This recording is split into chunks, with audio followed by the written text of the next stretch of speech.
Welcome back to PSC പീഡിക. ഇന്നത്തെ ക്ലാസ്സിൽ വരാൻ പോകുന്ന PSC പരീക്ഷയ്ക്ക് ചോദിക്കാൻ സാധ്യതയുള്ള കുറച്ച് ക്വസ്റ്റ്യൻസ് നോക്കാം. ആദ്യത്തേത് ലോക തണ്ണീർത്തട ദിനം ഫെബ്രുവരി 2. ലോക തണ്ണീർത്തട ദിനം ആചരിക്കുന്നത് ഫെബ്രുവരി 2 തണ്ണീർത്തടങ്ങളെക്കുറിച്ചുള്ള അവബോധം വളർത്തുന്നതിനായി എല്ലാ വർഷവും ഫെബ്രുവരി 2 ലോക തണ്ണീർത്തട ദിനമായി ആചരിക്കുന്നു. ഇനി 2025 ലോക തണ്ണീർത്തട ദിനത്തിൻ്റെ പ്രമേയം പ്രൊട്ടക്റ്റിംഗ് വെറ്റ്ലാൻഡ്സ് ഫോർ അവർ കോമൺ ഫ്യൂച്ചർ എന്നാണ്. നമ്മുടെ പൊതുഭാവിക്കായി തണ്ണീർത്തടങ്ങൾ സംരക്ഷിക്കുക. അപ്പോൾ ലോക തണ്ണീർത്തട ദിനം ഫെബ്രുവരി 2 2025 പ്രമേയം നമ്മുടെ പൊതുഭാവിക്കായി തണ്ണീർത്തടങ്ങൾ സംരക്ഷിക്കുക എന്നുള്ളതാണ്. അടുത്തത് കൈക്കൂലിക്കാരായ ഉദ്യോഗസ്ഥരെ പിടികൂടാൻ വിജിലൻസ് നടത്തുന്ന ഓപ്പറേഷനാണ് ഓപ്പറേഷൻ സ്പോട്ട് ട്രാപ്പ് എന്നുള്ളത്. കൈക്കൂലിക്കാരായ ഉദ്യോഗസ്ഥരെ പിടികൂടാൻ വിജിലൻസ് നടത്തുന്ന ഓപ്പറേഷനാണ് ഓപ്പറേഷൻ സ്പോട്ട് ട്രാപ്പ്. അടുത്ത ചോദ്യം, 2025 നടന്ന അണ്ടർ-19 വനിതാ T20 ലോകകപ്പ് ജേതാക്കൾ ഇന്ത്യയാണ്. 2025 അണ്ടർ-19 വനിതാ T20 ലോകകപ്പ് ജേതാക്കളായത് ഇന്ത്യയാണ്. റണ്ണറപ്പ് ആയത് ദക്ഷിണാഫ്രിക്കയാണ്. വേദി മലേഷ്യയായിരുന്നു. ഇനി ഫൈനലിലെ താരവും ടൂർണമെൻറ്റിലെ താരവും ജി തൃഷയായിരുന്നു. അണ്ടർ-19 വനിതാ ലോകകപ്പിൽ സെഞ്ചുറി നേടുന്ന ആദ്യ വനിതാ താരമാണ് ജി തൃഷ. അപ്പോൾ 2025 അണ്ടർ-19 വനിതാ T20 ലോകകപ്പ് ജേതാക്കളായത് ഇന്ത്യയാണ്. വേദി മലേഷ്യയായിരുന്നു. റണ്ണറപ്പ് നേടിയത് ദക്ഷിണാഫ്രിക്കയാണ്. ഇനി അണ്ടർ-19 വനിതാ ലോകകപ്പ് സെഞ്ചുറി നേടുന്ന ആദ്യ വനിതാ താരം ജി തൃഷയാണ്. 2023 പ്രഥമ അണ്ടർ-19 വനിതാ T20 വേൾഡ് കപ്പ് നടന്നത്. അതിൽ ജേതാക്കളായത് ഇന്ത്യയായിരുന്നു. റണ്ണറപ്പ് ഇംഗ്ലണ്ടായിരുന്നു. വേദി ദക്ഷിണാഫ്രിക്കയും.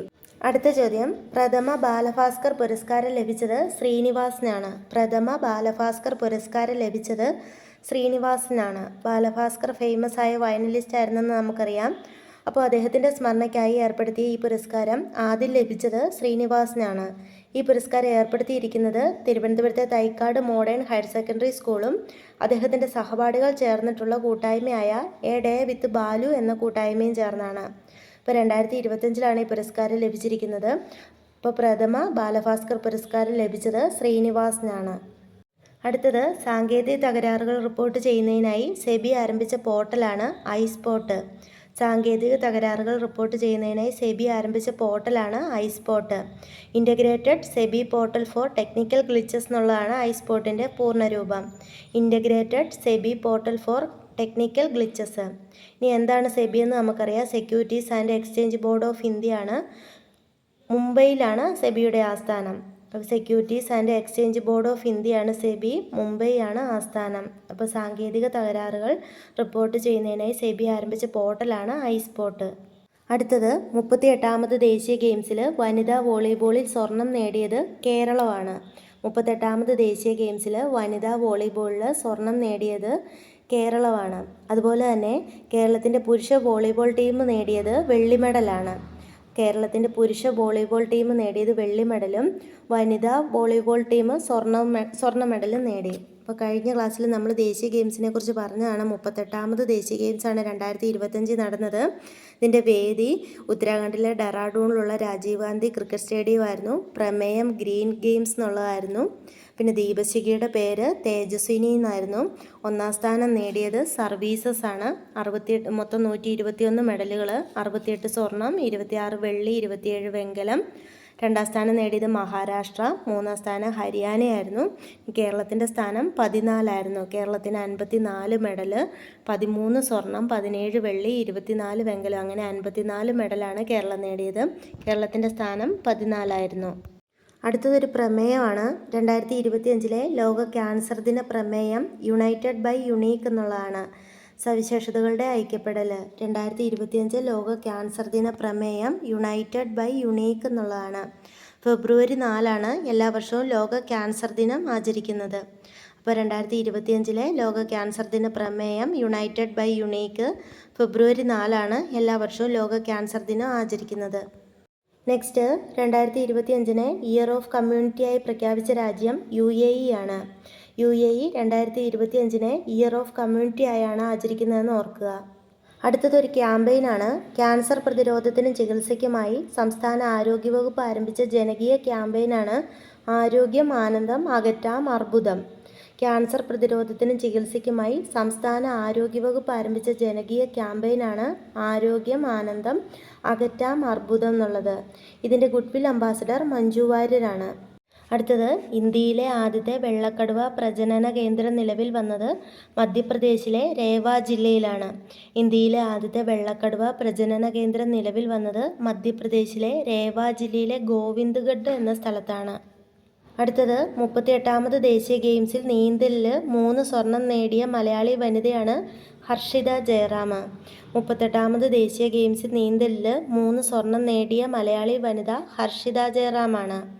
ദേശീയ ഗെയിംസിൽ നീന്തലിൽ 3 സ്വർണം നേടിയ മലയാളി വനിത എന്ന നേട്ടം സ്വന്തമാക്കിയത് ഹർഷിത ജയറാം ആണെന്ന് ഓർക്കുക.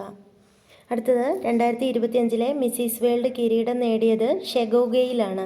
ദക്ഷിണാഫ്രിക്കക്കാരിയാണ്. ഇനി മിസ്സിസ് വേൾഡ് കിരീടം നേടുന്ന ആദ്യ കറുത്തവർഗ്ഗക്കാരി എന്ന നേട്ടവും ഷെഗോഗയിലിനുണ്ട്.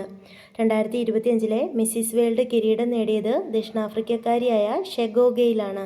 അടുത്തത്, 100 വർഷത്തിന് ശേഷം ഇടുക്കിയിലെ മതികെട്ടാഞ്ചോല ദേശീയോദ്യാനത്തിൽ നിന്നും കണ്ടെത്തിയ അപൂർവ ഇനം പക്ഷിയാണ് നെൽപ്പൊട്ടൻ എന്ന പക്ഷി. 100 വർഷത്തിന് ശേഷം ഇടുക്കിയിലെ മതികെട്ടാഞ്ചോല ദേശീയോദ്യാനത്തിൽ നിന്നും കണ്ടെത്തിയ അപൂർവ ഇനം പക്ഷിയാണ് നെൽപ്പൊട്ടൻ എന്ന പക്ഷി. ഈ പക്ഷി ഗോൾഡൻ ഹെഡഡ് സിസ്റ്റിക്കോള എന്നും അറിയപ്പെടും. ഗോൾഡൻ ഹെഡഡ് സിസ്റ്റിക്കോള എന്നും ഈ പക്ഷി അറിയപ്പെടും. നെക്സ്റ്റ്, 4-5 ചെറുപ്പക്കാർ എന്ന നോവൽ രചിച്ചത് GR ഇന്ദുഗോപനാണ്. 4-5 ചെറുപ്പക്കാർ എന്ന നോവൽ രചിച്ചത് GR ഇന്ദുഗോപനാണ്. ഈ നോവലിനെ ആസ്പദമാക്കി പുറത്തിറങ്ങിയ ചലച്ചിത്രമാണ് ജ്യോതിഷ് ശങ്കർ സംവിധാനം ചെയ്ത പൊന്മാൻ എന്ന സിനിമ. അപ്പോൾ പൊന്മാൻ എന്ന സിനിമ GR ഇന്ദുഗോപൻ്റെ 4-5 ചെറുപ്പക്കാർ എന്ന നോവലിനെ ആസ്പദമാക്കിയുള്ളതാണെന്ന് ഓർക്കുക. അടുത്തത്, കേരളത്തിൻ്റെ ആരോഗ്യമേഖലയെ അന്താരാഷ്ട്ര നിലവാരത്തിലേക്ക് ഉയർത്താൻ ലക്ഷ്യമിട്ടുകൊണ്ടുള്ള പദ്ധതിയാണ് Kerala health system improvement programme. കേരളത്തിൻ്റെ ആരോഗ്യമേഖലയെ അന്താരാഷ്ട്ര നിലവാരത്തിലേക്ക് ഉയർത്താൻ ലക്ഷ്യമിട്ടുകൊണ്ടുള്ള പദ്ധതിയാണ് Kerala health system improvement programme. ഈ പദ്ധതി നടപ്പിലാക്കുന്നത് ലോകബാങ്കിൻ്റെ സഹായത്തോടു കൂടിയാണ്. ഈ പദ്ധതിയിലൂടെ പൊതുജനാരോഗ്യത്തിൻ്റെ നിലവാരം ഉയർത്തുക, ഉയർന്ന ജീവിത നിലവാരം കൊണ്ടുവരിക, ആയുർദൈർഘ്യം കൂട്ടുക തുടങ്ങിയവയാണ് ലക്ഷ്യം. അപ്പോൾ ഓർക്കുക, കേരളത്തിൻ്റെ ആരോഗ്യമേഖലയെ അന്താരാഷ്ട്ര നിലവാരത്തിലേക്ക് ഉയർത്താൻ ലക്ഷ്യമിട്ടുകൊണ്ടുള്ള പദ്ധതിയാണ് Kerala health system improvement programme. ഈ പദ്ധതി നടപ്പിലാക്കുന്നത് ലോകബാങ്കിൻ്റെ സഹായത്തോടു കൂടിയാണ്. ഈ പദ്ധതിയിലൂടെ ലക്ഷ്യം വയ്ക്കുന്നത് പൊതുജനാരോഗ്യത്തിൻ്റെ നിലവാരം ഉയർത്തുക, ഉയർന്ന ജീവിത നിലവാരം കൊണ്ടുവരിക, ആയുർദൈർഘ്യം കൂട്ടുക തുടങ്ങിയവയാണ്. അപ്പോൾ ഈ ക്ലാസ്സിൽ നമ്മൾ നോക്കിയത് വരാൻ പോകുന്ന PSC പരീക്ഷയ്ക്ക് ചോദിക്കാൻ സാധ്യതയുള്ള 2025 വളരെ കുറച്ച് ക്വസ്റ്റ്യൻസ് ആണ്. എല്ലാവരും നന്നായിട്ട് പഠിക്കുക. ഈ ക്ലാസ് നിങ്ങൾക്ക് ഉപകാരപ്പെട്ടുവെങ്കിൽ ലൈക്ക് ചെയ്യുക, സബ്സ്ക്രൈബ് ചെയ്യുക, അഭിപ്രായങ്ങൾ കമൻറ്റ് ചെയ്യുക. അടുത്ത വീഡിയോയിൽ കാണാം. താങ്ക്